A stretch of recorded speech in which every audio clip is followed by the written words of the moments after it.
की अपनी एक सीमा भी है और जनता की आवश्यकता भी है। वास्तव में विकास से ही हर व्यक्ति के कल्याण का मार्ग प्रशस्त होगा। और देखते देखते 24 वर्ष बीत गए, लेकिन संत कबीरनगर जनपद विकास की जिस आस को लेकर के आज से 24 वर्ष पूर्व बना था, लगभग 20 वर्षों तक कोई इसकी सुधि लेने वाला नहीं था। राजनीतिक कारणों से घोषणाएं तो होती थी, लेकिन उनका क्रियान्वयन नहीं हो पाता था। वे ठेके पट्टे, भाई भतीजावाद और जातिवाद के चंगुल में फंस करके रह जाती थी और अंततः उसका खामियाजा भुगतना पड़ता था उन नागरिकों को जो यहां का सामान्य नागरिक है, आम नागरिक है। लेकिन आज एक साथ यहां पर लगभग 245-46 करोड़ रुपए की परियोजनाओं का शिलान्यास और लोकार्पण का कार्यक्रम इस बात को प्रदर्शित करता है कि जनपद संत कबीरनगर भी अब अन्य जनपदों की तुलना में पीछे नहीं रहेगा, बल्कि विकास की मुख्य धारा के साथ जुड़ करके एक नई लोक गाथा के साथ आगे बढ़ने का कार्य करेगा। अभी 2 वर्ष पूर्व देश के यशस्वी प्रधानमंत्री श्री नरेंद्र मोदी जी का आशीर्वाद और मार्गदर्शन जनपद संत कबीरनगर को प्राप्त हुआ है। जब उन्होंने मगहर में आकर के संत कबीर की स्मृति में उनकी शब्द साधना को एक नई ऊंचाई देते हुए कबीर पीठ की स्थापना जनपद संत कबीरनगर जनपद में मगहर में की थी। आज वह लगभग अपने अंतिम चरणों में चल रहा है। बहुत शीघ्र उसके लोकार्पण की शुभ तिथि भी आने वाली है। भाइयों बहनों, विकास आज आप देखते होंगे उसकी धुरी बदली है। पहले विकास के लिए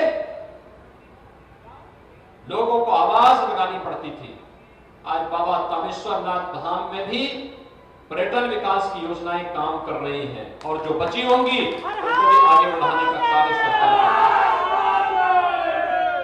पहले पूर्वी उत्तर प्रदेश में आप देखते थे कि पूर्वी उत्तर प्रदेश में बीमारी थी, इंसेफ्लाइटिस से मौतें होती थी, मलेरिया से मौतें होती थी, डेंगू से मौतें होती थी, तमाम अन्य प्रकार की बीमारियों से मौतें होती थी। उपचार का कोई माध्यम नहीं, कोई साधन नहीं। अकेले गोरखपुर में बीआरडी मेडिकल कॉलेज एक जर्जर मेडिकल कॉलेज बन करके रह गया था। यहां के लोगों के लिए उपचार के लिए लखनऊ, दिल्ली, मुंबई जाने के लिए मजबूर होना पड़ता था। आज आप देख रहे होंगे लगभग हर जिले में एक नया मेडिकल कॉलेज बनाने की स्थिति में सरकार है। गोरखपुर में बीआरडी मेडिकल कॉलेज एक नए रूप में आज जनता की सेवा कर रहा है। गोरखपुर में एम्स भी बनकर के लगभग तैयार है। बहुत शीघ्र प्रधानमंत्री जी के कर कमलों से गोरखपुर एम्स का उद्घाटन का कार्य संपन्न होने जा रहा है। आज देवरिया में मेडिकल कॉलेज, आज कुशीनगर में मेडिकल कॉलेज, सिद्धार्थनगर में मेडिकल कॉलेज और विगत सत्र में तो हम लोगों ने बस्ती का मेडिकल कॉलेज प्रारंभ भी कर दिया है। एमबीबीएस की प्रवेश भी वहां पर प्रारंभ हो गए हैं। आज गोंडा में मेडिकल कॉलेज बन रहा है, बलरामपुर में मेडिकल कॉलेज बन रहा है,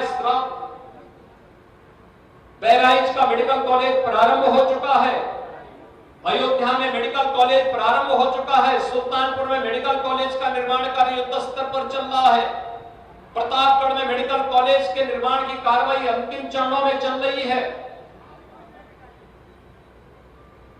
कोई भी ऐसा जनपद नहीं बचेगा। सरकार एक नई नीति लेकर के आ रही है जिसमें प्रदेश के सभी 75 जनपदों में मेडिकल कॉलेज होगा और संत कबीरनगर जनपद में भी एक नया मेडिकल कॉलेज आएगा।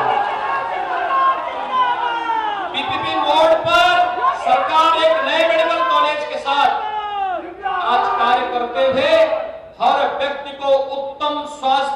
को रखने के लिए बेहतर स्वास्थ्य सुविधा चाहिए, उस प्रकार का इंफ्रास्ट्रक्चर चाहिए।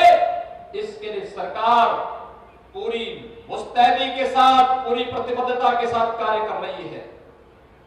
आपने देखा होगा ये कोरोना महामारी आई है, उत्तर प्रदेश में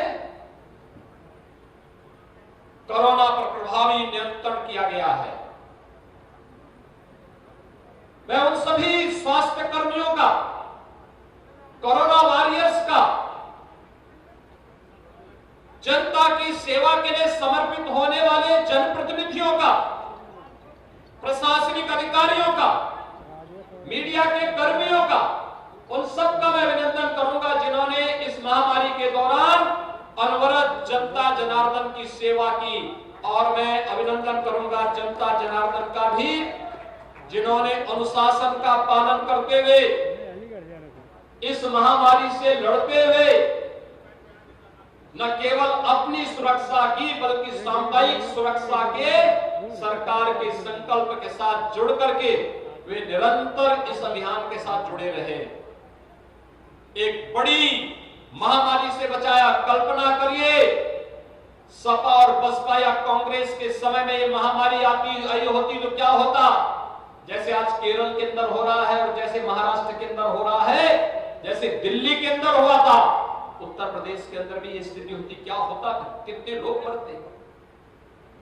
जिन लोगों ने अपने परिवार के लोगों को खोया है उनके प्रति हमारी संवेदना है, लेकिन भाइयों बहनों और पीड़ित परिवार के साथ सरकार खड़ी है।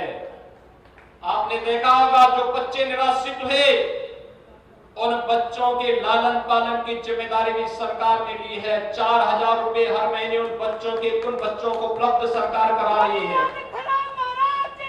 और यही नहीं, जो महिलाएं भी निराश्रित हुई हैं, सरकार ने उनके लिए भी योजना तैयार कर ली है। बहुत शीघ्र उस योजना को लागू करने वाले हैं जिससे कोई भी अपने आप को निराश्रित महसूस न कर सके। एक जिम्मेदार सरकार इसी जवाबदेही के साथ कार्य करती है और इसी जवाबदेही को बनाए रखने के लिए आज एक बार फिर से मैं संत कबीरनगर जनपद में आया हूं। भाइयों बहनों, आप सबको इस बात के लिए आश्वस्त करने के लिए एक सुविधा है। यहां पर जिन परियोजनाओं का हमने आज लोकार्पण और शिलान्यास किया है, इसमें बहुप्रतीक्षित जेल के निर्माण का भी है। यहां के कैदी, उनको बस्ती जाना पड़ता था, लेकिन उनके लिए यहीं पर सुविधा देंगे, सुधार गृह के रूप में से आगे बढ़ाने का कार्य करेंगे, लोगों को एक बार सुधरने का अवसर भी देंगे। लेकिन जेलें अपराध के गढ़ नहीं बनने चाहिए, यह भी सुनिश्चित करने का कार्य किया गया है।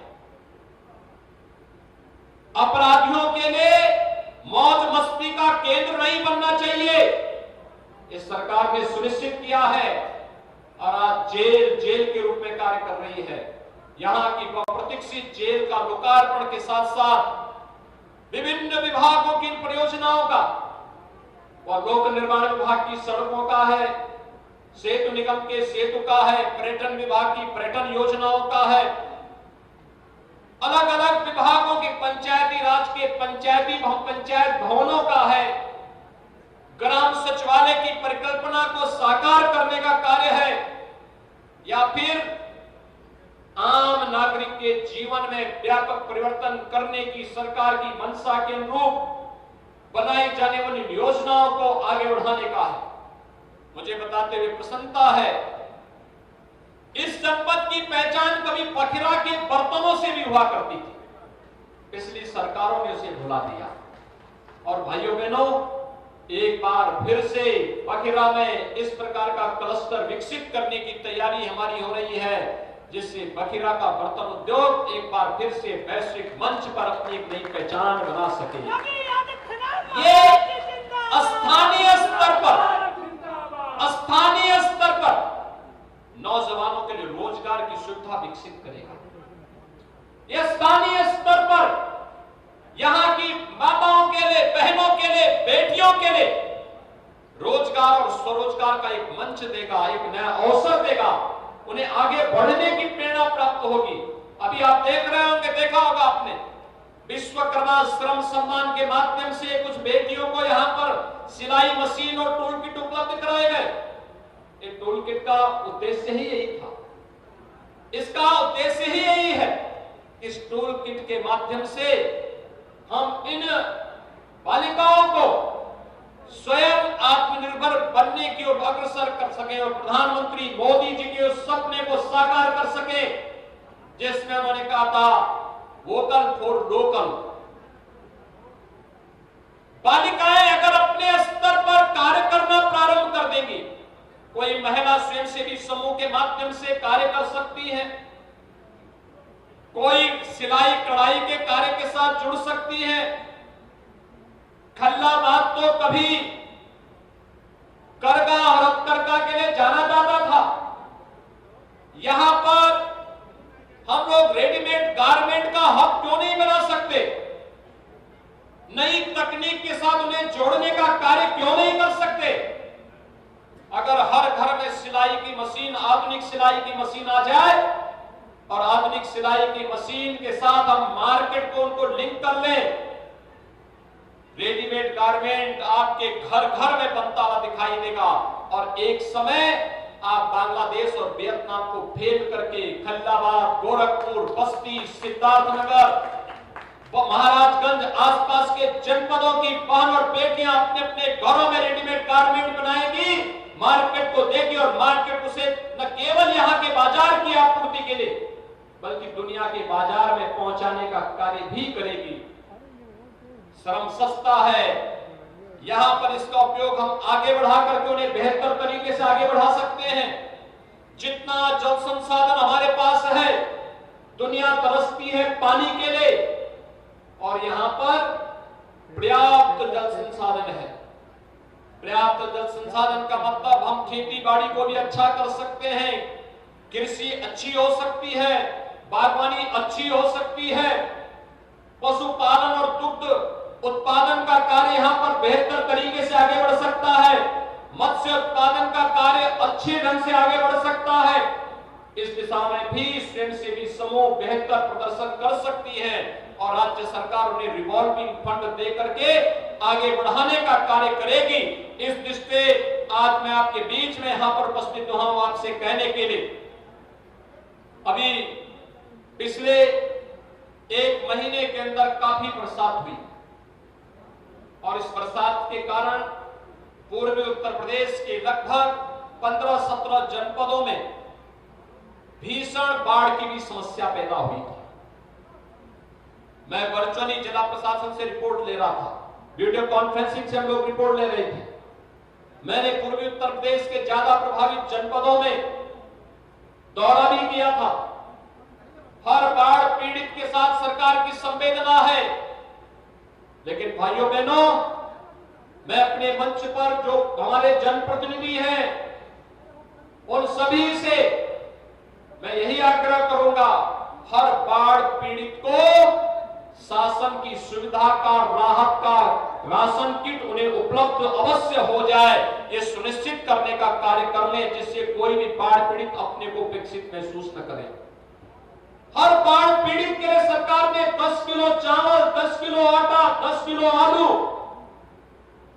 लाई, चना, नमक, मिर्च मसाले, रिफाइंड तेल, गुड़, मोमबत्ती, देशलाई, बरसाती, ये सब की व्यवस्था कर रखी है और हर एक बाढ़ पीड़ित तक इसको पहुंचाने की आवश्यकता है और साथ साथ बीमारी से बचाव के लिए भी उन्हें जागरूक किए जाने की आवश्यकता है। जहां शुद्ध पेयजल उपलब्ध करवा सकते वहां शुद्ध पेयजल की आपूर्ति हो, अन्यथा क्लोरीन की टैबलेट घर घर बांटने की व्यवस्था अवश्य हो। लोगों को इसके बारे में अवगत कराया जाए कि पानी, बरसात का पानी वैसे ही न पी ले बल्कि उसको गर्म करने के बाद छान करके ही उसका सेवन करें। यानी हमें लोगों को अवगत कराना पड़ेगा। बरसात का समय जल भरा हो जाता है, सांप के काटने के, बिच्छू को काटने से, जंगली जीवों के काटने से, आवारा कुत्तों के काटने की शिकायतें आती हैं। हर जनपद में पर्याप्त मात्रा में एंटी स्नेक वेनम और एंटी रेबीज के वैक्सीन उपलब्ध कराए गए हैं। हर जरूरतमंद को इसका लाभ मिलना चाहिए, किसी को भी इसका संकट न हो, परेशानी न हो। हमें इस बात पर जरूर ध्यान देना होगा। और भाइयों बहनों, आज यही कहने के लिए आज मैं आपके बीच में यहां पर उपस्थित हुआ हूं, आपसे कहने के लिए कि आज समय बदल चुका है। 4.5 वर्ष पहले प्रदेश में जैसी सरकार थी वह केवल भाई भतीजावाद और वंशवाद करती थी। तुष्टीकरण के नाम पर आपके हक पर डकैती डालने का कार्य करती थी। गुंडागिर्दी और दंगा प्रदेश की पहचान बन चुका था। नौजवानों की नौकरी को इनके द्वारा नीलाम कर दिया जाता था। गरीबों के पेट में जाने वाला निवाले पर लोग डकैती डालने का कार्य करते थे। लेकिन आज आप देख रहे होंगे, आज नौजवान सरकारी नौकरी पा रहा है। पुलिस की भर्ती भी हमने कहा 20% बालिकाएं भर्ती होनी चाहिए और 20% भर्ती 30,000 महिला पुलिस अधिकारी और महिला आरक्षक उत्तर प्रदेश के अंदर है, जो मिशन शक्ति के साथ जुड़ करके हर बालिका, हर बेटी और हर बहन को सुरक्षा की गारंटी दे रही है। मिशन शक्ति का एक कार्यक्रम गांव-गांव तक पहुंच रहा है।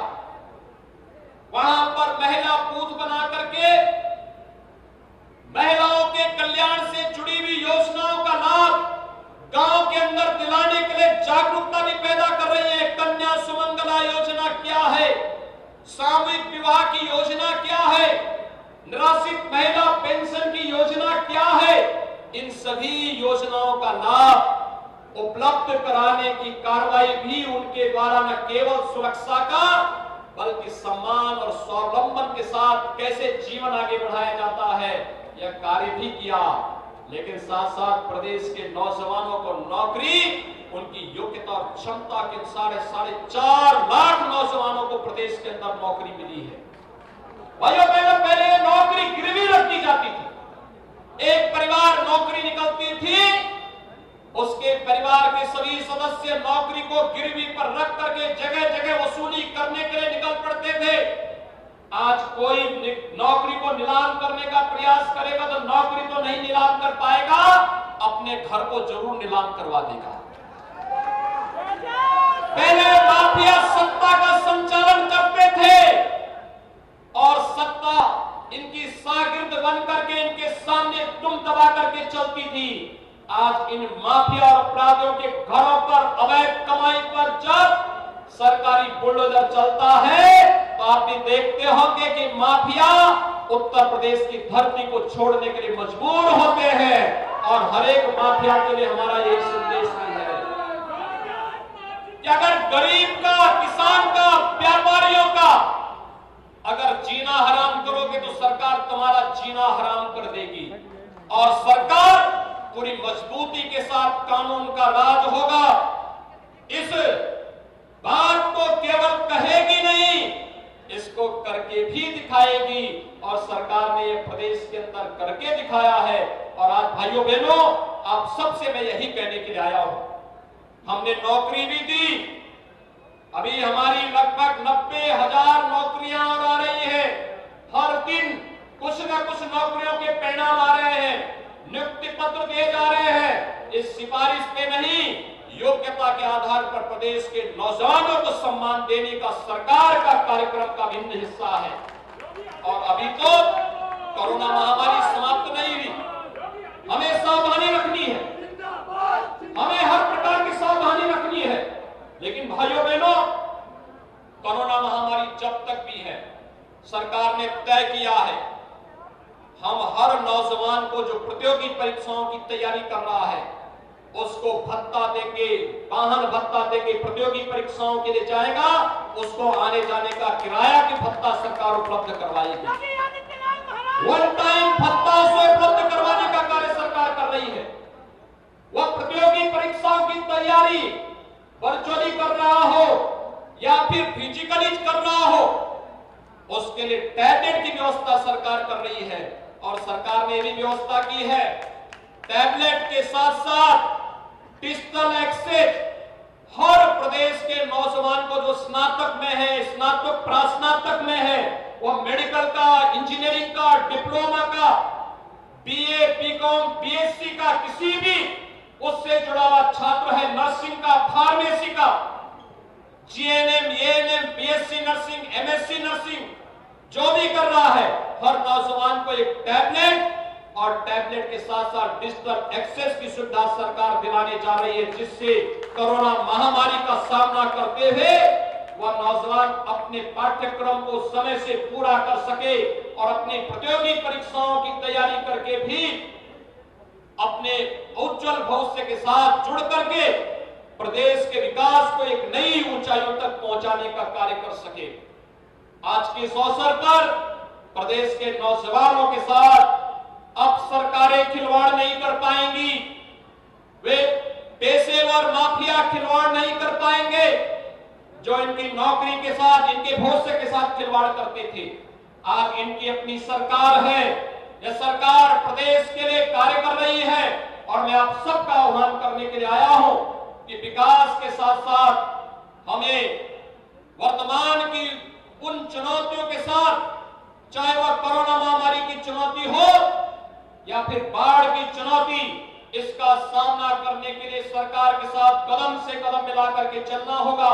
मैं आप सभी भाइयों और बहनों को इस बात के लिए आश्वस्त करता हूं, सरकार आपके हितों के लिए पूरी प्रतिबद्धता के साथ कार्य कर रही है और इसी क्रम में आज हम लोगों ने यहां पर 125 करोड़ रुपए की लागत से उत्तर यहां पर यहां की जेल का लोकार्पण करने के साथ साथ लोक निर्माण विभाग, इंडो गल्फ फर्टिलाइजर, जिला पंचायत, पशुपालन विभाग और पेयजल की तमाम स्कीम के साथ साथ ऑक्सीजन प्लांट, 3 ऑक्सीजन प्लांट का जो लोकार्पण हो रहा है।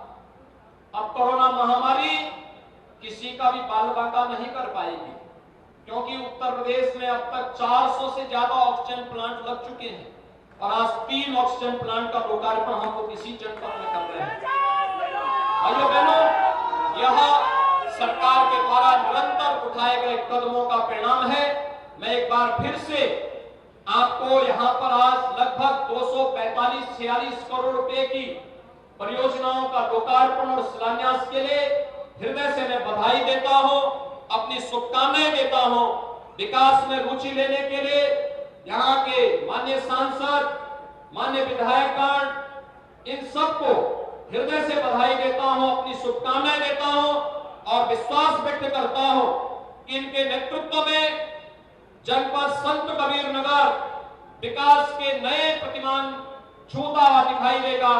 आप सभी लोग मिल करके विकास की इस योजनाओं के साथ, लोक कल्याणकारी योजनाओं के साथ जुड़ करके जनपद संत कबीर नगर जनपद को बाबा तामेश्वरनाथ धाम की कृपा से और महान सूफी संत कबीरदास जी के मार्गदर्शन, उनकी प्रेरणा और उनके आशीर्वाद से इस जनपद को नई ऊंचाइयों तक पहुंचाने का कार्य करेंगे। आप सबके प्रति मेरी शुभकामनाएं। धन्यवाद। जय हिंद। बहुत बहुत धन्यवाद माननीय, आपके परियोजना का उद्बोधन के लिए।